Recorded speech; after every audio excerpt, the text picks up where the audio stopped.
Assalamualaikum warahmatullahi wabarakatuh. Hai, nama saya Gebi Pratama Putri. Pada video kali ini, saya akan memaparkan tugas Latsar CPNS 2022 Kabupaten Bekasi, yaitu tentang agenda 3, kedudukan dan peran ASN menuju smart governance. Nah, saat ini saya ditempatkan di UPTD Puskesmas Tambelang. Oleh karena itu, pertama sekali saya akan memaparkan terlebih dahulu tentang profil Puskesmas Tambelang. Puskesmas Tambelang berada di bagian utara Kabupaten Bekasi. Luas wilayah adalah sekitar 3.423 hektar. Desa wilayah kerja yang paling luas adalah Desa Sukabakti, dan desa wilayah kerja paling kecil adalah Desa Sukaraja. Untuk batas-batas wilayah kerja Puskesmas Tambelang adalah sebagai berikut. Bagian utara berbatasan dengan Kecamatan Sukawangi. Selatan berbatasan dengan wilayah Puskesmas Kertamukti. Bagian barat berbatasan dengan wilayah Puskesmas Sri Amur. Dan bagian timur berbatasan dengan Puskesmas Sukatani.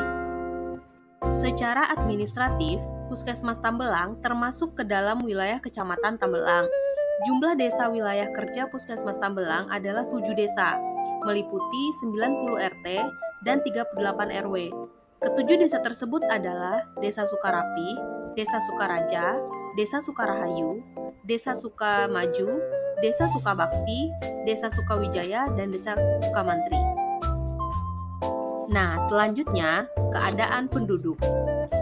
Penduduk sebagai sumber daya manusia merupakan potensi daerah yang paling penting. Tentu saja hal ini perlu didukung dengan kualitas yang memadai. Secara kuantitatif, penduduk wilayah Kecamatan Tambelang tahun 2020 berjumlah 40.901 jiwa.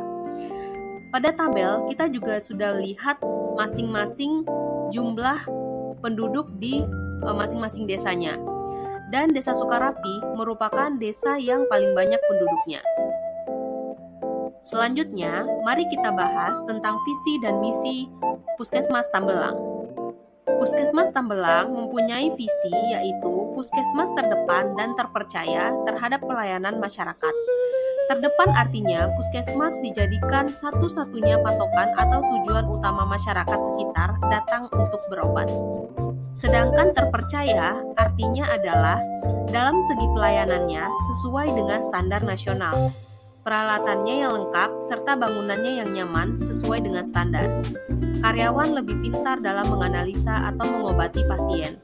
Kemudian mampu mendorong masyarakat untuk sehat dan mandiri. Selanjutnya, misi Puskesmas Tambelang. Yang pertama, memberikan pelayanan kesehatan kepada masyarakat yang berstandar nasional dan santun. Yang kedua, meningkatkan kompetensi SDM Puskesmas melalui pendidikan dan pelatihan yang berkesinambungan agar skill dan knowledge dapat mengimbangi perubahan ilmu dan teknologi, serta pembelajaran yang intensif agar attitude SDM Puskesmas selaras dengan budaya masyarakat dengan landasan nurani. Yang ketiga, mengembangkan gedung puskesmas melalui perencanaan pengembangan bangunan puskesmas agar tampak atraktif dengan tampilan yang menarik. Yang keempat, memberikan pelayanan kesehatan secara aktif baik internal maupun eksternal secara terjun langsung ke lapangan agar terpenuhi pelayanan kesehatan. Yang kelima, dalam rangka untuk mewujudkan kemandirian masyarakat dalam hal meningkatkan kesehatan. Sumber pembiayaan kesehatan. Sumber pembiayaan kesehatan di Puskesmas Tambelang bersumber dari APBD Kabupaten, BOK, dan JKN. Baik, selanjutnya, sarana yang ada di Puskesmas, yaitu yang pertama, Puskesmas Pembantu. Yang kedua, Puskesmas dengan pelayanan obstetrik dan neonatal emergensi dasar atau PONET. Yang kedua, Posyandu. Dan yang terakhir, sarana pelayanan kesehatan swasta atau SPKS.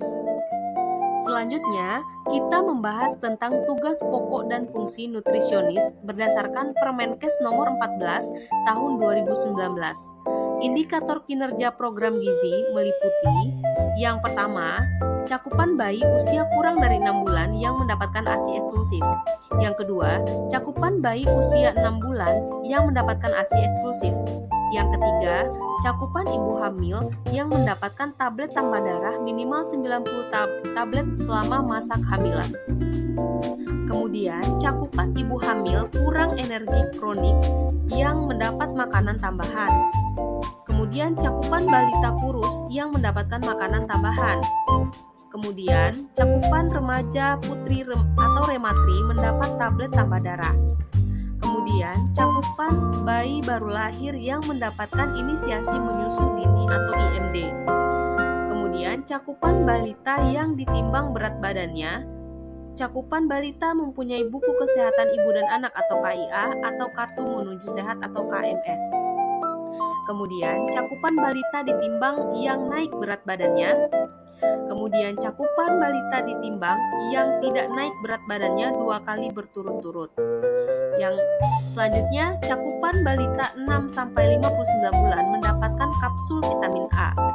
Selanjutnya, cakupan ibu nifas mendapatkan kapsul vitamin A.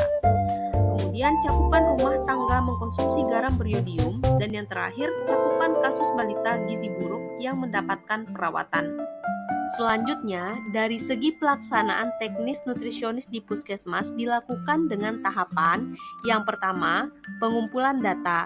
Yang kedua, pengolahan dan analisis data. Dan yang ketiga, diseminasi. Pengumpulan data ini dapat dilakukan dengan cara mendapatkan data dari posyandu, fasilitas kesehatan, masyarakat, atau sumber data lainnya.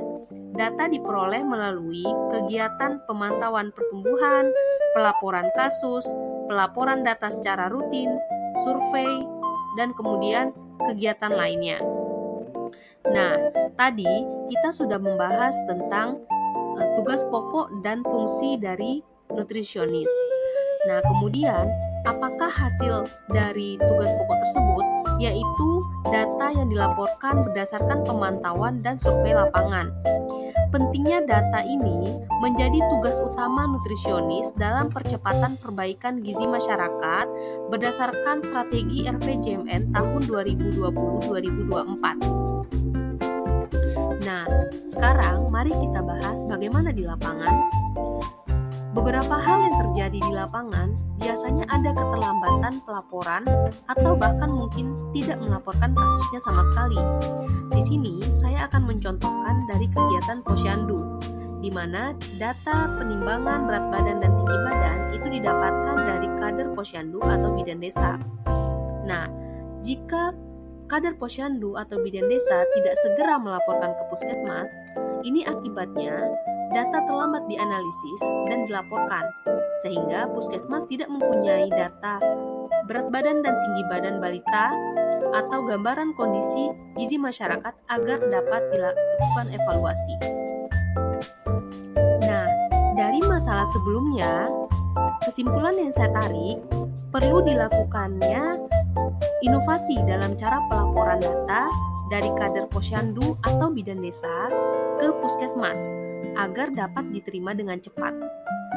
Salah satunya adalah dengan penggunaan teknologi digital atau online, dapat membantu pelaporan dilakukan dengan lebih cepat, misalnya bisa menggunakan Google Form atau Google Spreadsheet atau aplikasi e-posyandu.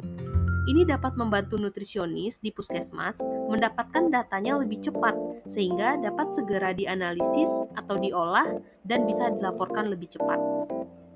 Nah, sekian pemaparan saya tentang profil tempat saya bekerja, kemudian tentang tugas pokok dan fungsi nutrisionis di puskesmas, kemudian bagaimana yang terjadi di lapangan, dan apa kira-kira yang bisa saya lakukan. Sekian saya ucapkan, terima kasih. Wassalamualaikum warahmatullahi wabarakatuh.